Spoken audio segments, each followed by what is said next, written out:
Ce chapitre 4, c'est le dernier donc, de la série des chapitres sur le cours d'écologie du module écologie 1 de S3. Cette première partie du chapitre, il porte sur les principales définitions donc, des facteurs édaphiques, de l'étude des sols, la pédologie. Donc on va traiter aussi la pédogénèse, c'est-à-dire la formation des sols, ainsi que la composition du sol. Alors tout d'abord, des définitions. La pédologie, c'est un mot grec qui vient de pédon, le sol. Logos, bien sûr, c'est l'étude. C'est une science qui étudie donc la formation des sols, leur évolution. Et bien sûr, c'est elle aussi qui traite de tout ce qui est classification, la taxonomie des sols. Vous savez que les sols, on peut les classer en fonction de leur type de formation et de leur composition et de leur évolution. Alors la pédologie donc examine les constitutions de la Terre, que ce soit des minéraux, bien des questions de matière organique qui fait partie du sol, comment sont organisées, donc la granulométrie, la structure, la porosité, ce sont des propriétés physiques du sol, et bien sûr tout ce qui est transfert d'eau, l'échelle, dans l'air, les propriétés chimiques, tout ce qui est pH, tout ce qui est ions minéraux qui constituent la nutrition des plantes. Donc tous ces aspects-là, ils sont étudiés dans la pédologie. Je vous laisse lire le reste. L'édaphologie.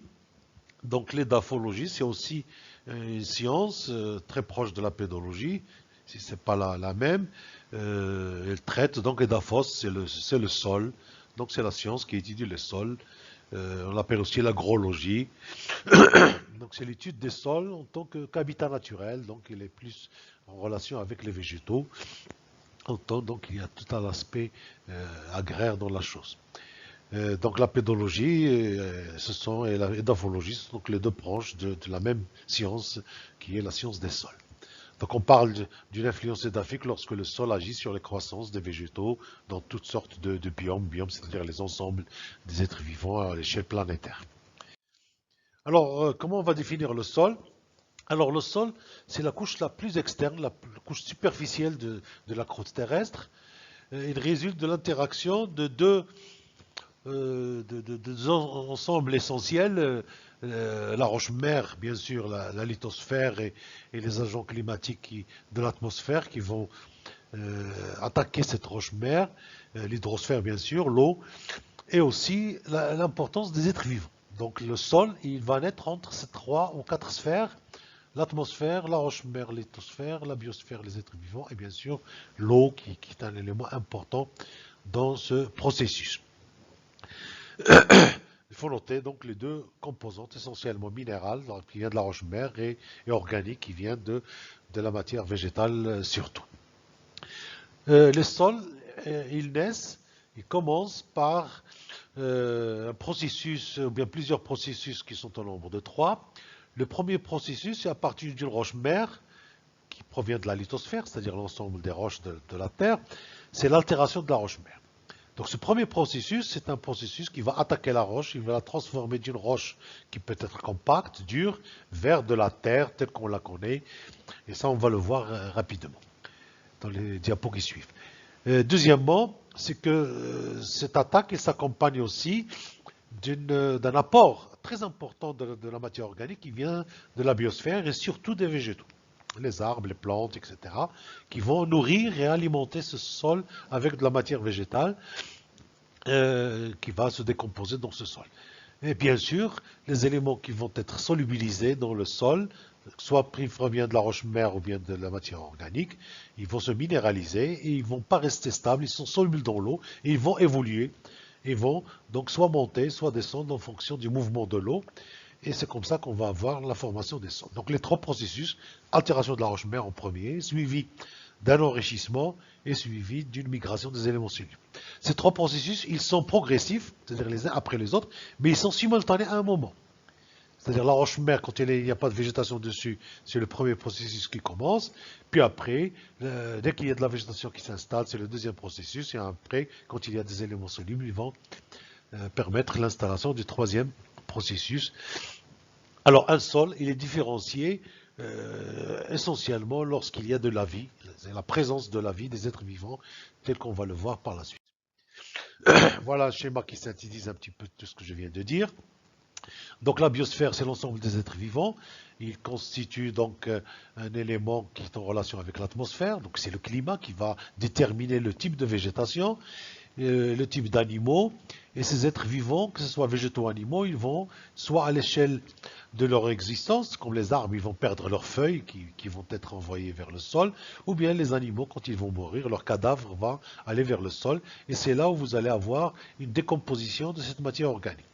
En dessous, vous avez le roche-mère qui va fournir des éléments qui vont être attaqués, là encore, et qui vont se libérer. On voit la roche-mère qui est compacte en bas, puis après des blocs, des petits galets, et enfin de la terre.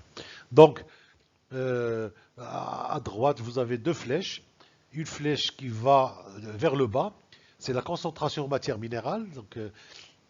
Donc il est très faible en surface et très forte à proximité de la roche-mère. Et bien sûr, la concentration de la matière organique qui est plus importante en surface. On voit qu'on va du signe moins, c'est-à-dire peu, vers le signe plus, ça veut dire beaucoup. La naissance d'un sol, donc tel qu'on vient de le voir, ça commence à gauche par l'altération de la roche-mère. C'est le premier processus qui va durer toute la vie d'un sol. On voit que le bloc sont atterrés, puis après petit à petit, en allant vers la surface, il y a encore très peu de végétaux. Puis après, vous avez colonisation par les végétaux, donc ils vont s'installer. Au début, ce sont des petites plantes, herbacées, puis après, c'est des petits ligneux, puis après, c'est des grands arbres, des arbustes et des arbres qui vont apporter plus de matière organique. Donc, c'est le deuxième processus, enrichissement de matière organique de ce sol qui vient de naître. On voit qu'ici, que la surface, suivez avec moi toujours avec le petit curseur rouge, on voit que ça devient plus foncé, ça veut dire qu'il y a de la matière organique qui s'installe, donc il y a la formation de ce qu'on appelle l'humus en surface, donc la partie la plus proche. Puis après, vous avez la migration. Ces éléments qui vont être solubles ici en surface, ou bien dans les minéraux, ils vont migrer au gré du mouvement de l'eau. Et vous allez avoir la formation d'horizon. Donc cet horizon au-dessus, c'est lui qui connaît la décomposition de la matière organique. Cette matière organique, il va donner des éléments minéraux qui vont migrer, évoluer vers le bas. Et la roche-mère, il fournit, on va voir des horizons. Donc un horizon ici où s'accumulent les éléments solubles, et un horizon ici où se produit l'altération, et qui va connaître plutôt un lessivage. Donc si le climat est très humide, vous aurez une évolution vers le bas. Donc, les horizons, ils apparaissent lorsque vous avez une évolution du sol. Donc ça, c'est le processus de pédogénèse. Donc ceci, c'est un autre schéma qui montre donc ce processus de pédogénèse. On voit à gauche un premier sol qui va être issu ici, par exemple, c'est une roche-mère de type calcaire, par exemple. Il va être attaqué en surface par les agents climatiques, par les éléments de l'atmosphère, du climat, l'eau, le froid, etc. Ça va aboutir à la formation de couches meubles, c'est-à-dire qu'il n'est plus rocheuse, il y a encore des blocs ici. Et à partir de ce moment, vont apparaître des petites plantes, donc enrichissement en matière organique. Puis après ici, on voit apparaître un premier horizon de surface. C'est là où s'accumule la matière organique fournie par les plantes. Donc on est toujours dans le processus d'enrichissement en matière organique, mais le processus d'altération de la roche-mère, il continue. Et vous allez avoir ici un sol qui va être de type A, C. Il y a un horizon où la matière s'accumule et qui s'altère, et un horizon en bas où la roche-mère qui est altérée. On parle d'un type AC, et c'est un sol peu évolué. Avec le temps, on va voir apparaître un troisième horizon, qu'on va appeler B, et qui va s'intercaler entre l'horizon A de surface où il y a la matière organique. Regardez, la matière organique qui va être plus importante avec l'installation des arbres, qui ont une plus grosse biomasse, et la roche-mère, il est plus loin, c'est le type A, B, C. Donc on va avoir un sol, et ce sol-là, il est dit sol évolué. Donc ce processus, il évolue donc dans ce sens, et c'est un processus qui prend plusieurs milliers d'années, si ce n'est pas plusieurs millions d'années. Si le climat le permet, on peut avoir quelques milliers d'années pour la formation de sol. Malheureusement, sous les climats, par exemple, méditerranéens de chez nous, il fait sec, et ce processus, il prend beaucoup de temps. Donc voilà le résultat final. Vous avez un lessivage au niveau de la région de l'horizon A qui va amener les éléments qui vont s'accumuler dans l'horizon B. Et la roche-mère, il est en bas et donc va donc apparaître A, B, C, c'est le type de sol qui est vieux, donc il est évolué. On va revoir ceci dans les vidéos qui vont suivre de ce chapitre. Alors les horizons du sol, comme vous le voyez ici, donc c'est un sol qu'on a creusé pour bien l'observer, donc du haut en bas, on voit qu'il y a de la végétation, donc le schéma à droite ici au milieu, il apporte un peu de détails. En surface, vous avez l'horizon zéro, c'est là où il y a des plantes, c'est là où il y a les petites plantes annuelles, c'est là où tombent les feuilles, la litière. Puis après, vous avez un horizon où il y a les racines, et c'est là où s'accumule la matière organique, c'est là où il se décompose, c'est l'horizon A. Puis après, vous avez un horizon qui va être, des fois on le mélange avec l'horizon B, des fois on le met en distinction. Ici, on l'a mis en distinction. Sur le schéma gauche, donc j'ai gardé pour vous les types d'horizons tels que je vous ai présentés. Et l'horizon B, c'est là où s'accumulent les matières qui ont été altérées ici. Donc le processus de minéralisation de la matière organique qui se produit ici. Et ces éléments minéralisés, ils sont solubles dans l'eau, ils vont être entraînés, ils vont s'accumuler ici. Il ne peut pas aller plus loin. La roche-mère les bloque. Donc ils vont s'accumuler ici, et c'est comme ça qu'on voit apparaître l'horizon B. Je vous laisse lire à droite donc le détail de description de chaque horizon. L'horizon C, bien sûr, c'est l'horizon d'altération de la roche-mère. Donc ici, c'est les horizons qui sont apparus avec l'évolution extrême du sol, un sol évolué, donc il est de type A, B, C, et bien sûr on peut avoir en surface de la litière, de l'année qui s'accumule, c'est l'horizon 0. Donc voilà, dans le détail, on peut distinguer généralement ces quatre horizons. Je vous donne ici un peu de détails que vous pouvez lire. L'horizon A, c'est l'horizon de lessivage, c'est l'horizon d'altération. L'horizon B, c'est plutôt un horizon qui reçoit les éléments qui proviennent de A, c'est l'horizon d'accumulation, c'est un horizon aussi qu'on appelle alluvial, et l'horizon C, c'est l'horizon qui correspond au matériel d'origine de la roche-mère, sous forme de blocs, sous forme de roche, et il bloque les horizons AB vers le haut. C'est comme ça que les horizons se distinguent A, B et C. L'horizon G est généralement désigné, c'est la roche-mère qui est encore qui bloque donc aussi l'évolution de l'eau, etc. Donc ça c'est un petit détail. Retenez bien les horizons A, B, C, ces caractéristiques des sols dits évolués. Alors, de quoi est composé un sol? Alors, comme on a vu, un sol, c'est un complexe organominéral, c'est-à-dire qu'il y a une partie organique qui vient des êtres vivants, on l'a vu dans le processus 2, l'enrichissement par de la matière organique, et il y a de la matière minérale qui vient et de la roche-mère et de la minéralisation de la matière organique. C'est-à-dire la matière organique, c'est des molécules organiques, des glucides, des lipides, des protéines, de la lignine, de la cellulose, qui viennent des végétaux. Il va être minéralisé et ramené à l'état minéral, c'est-à-dire des ions calcium, potassium, magnésium, etc. Ces éléments aussi, ils peuvent provenir de la roche. Donc il y a un brassage qui est fait des éléments qui sont apportés par la roche et des éléments qui sont apportés de la matière organique. Et vous avez un mélange. Ce mélange, c'est ce qu'on appelle le complexe argilo-humique,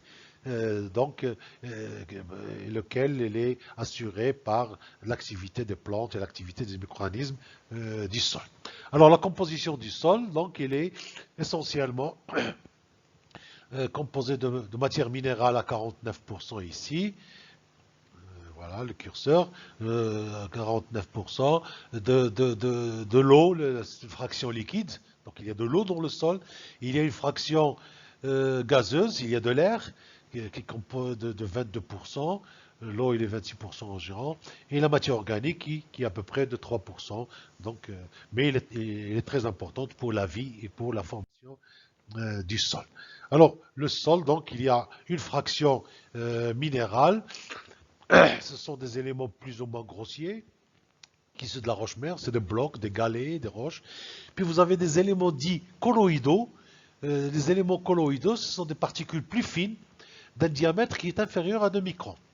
C'est ce qu'on appelle les argiles. Les argiles, donc, ce sont des éléments colloïdaux. Pourquoi colloïdaux? Parce qu'ils ont une structure et ils ont une charge négative et qui va fixer les ions minéraux qui, eux, ils ont une charge positive. Donc, on les appelle éléments colloïdaux. Ce sont essentiellement des argiles, mais vous avez aussi des ions minéraux qui sont solubles dans l'eau et qui vont être fixés par les éléments colloïdaux. Donc, eux, ils ont une charge positive. Donc les éléments charge positive, ils vont se fixer sur le cône. Et c'est comme ça que ces argiles, ils retiennent les ions minéraux, calcium, potassium, magnésium, le fer, etc., pour qu'ils soient disponibles pour les plantes au niveau de leurs racines. S'il n'y avait pas de colloïdes, ces ions minéraux ils vont être lessivés, ils vont être entraînés par l'eau vers le bas, ils vont être complètement ruisselés et ils vont être lessivés vers le bas, ils vont aller s'accumuler vers le bas dans les horizons d'accumulation, l'horizon B notamment. Mais vous avez une fraction organique du sol, c'est une fraction qui provient donc de la matière organique qui est produite par les végétaux notamment, et bien sûr les cadavres des animaux. Donc il est le produit de la transformation. Ce processus qu'on appelle aussi minéralisation, on l'appelle aussi humification. Autrement dit, c'est la formation de l'humus, en arabe doubel. Sous l'action des animaux. Ce sont les animaux du sol, la faune du sol, les micro-organismes du sol, notamment des bactéries, notamment des champignons, qui vont assurer cette transformation, cette minéralisation de la matière organique. Donc c'est à partir de leur activité, ils vont se nourrir de cette matière organique en décomposition et ils vont la minéraliser, leur amener de l'état organique, c'est-à-dire sous forme de molécules organiques classiques, vers de la matière minérale qui va constituer un élément du sol. Donc voilà un schéma de synthèse. Un sol, il est formé à partir d'une activité de plusieurs acteurs, le climat, la pluie, la température, les micro-organismes qui sont dans le sol et qui vont minéraliser la matière organique, et bien sûr les plantes qui vont produire cette matière organique par le processus de photosynthèse. Donc, ils vont assurer une décomposition biologique, c'est l'activité des micro-organismes, et ça va produire l'humus. Et de l'autre côté, la roche-mère, il va être attaqué et il va fournir donc des éléments chimiques, des éléments physiques du sol, c'est les argiles, les limons, le sable qui constituent la fraction minérale et bien sûr l'humus avec les organismes vivants et fournissent la partie organique de ce complexe particulier. On va le voir ici, vous avez déjà un schéma, les argiles sur lesquelles sont fixés les ions chargés positifs, par exemple ici le calcium, et l'humus va jouer le même rôle que l'argile. C'est pour ça qu'on parle d'un complexe argilo-humique qui est stable et qui permet donc de fixer les ions minéraux. On va le voir donc dans la deuxième vidéo de ce chapitre 4. Et voilà.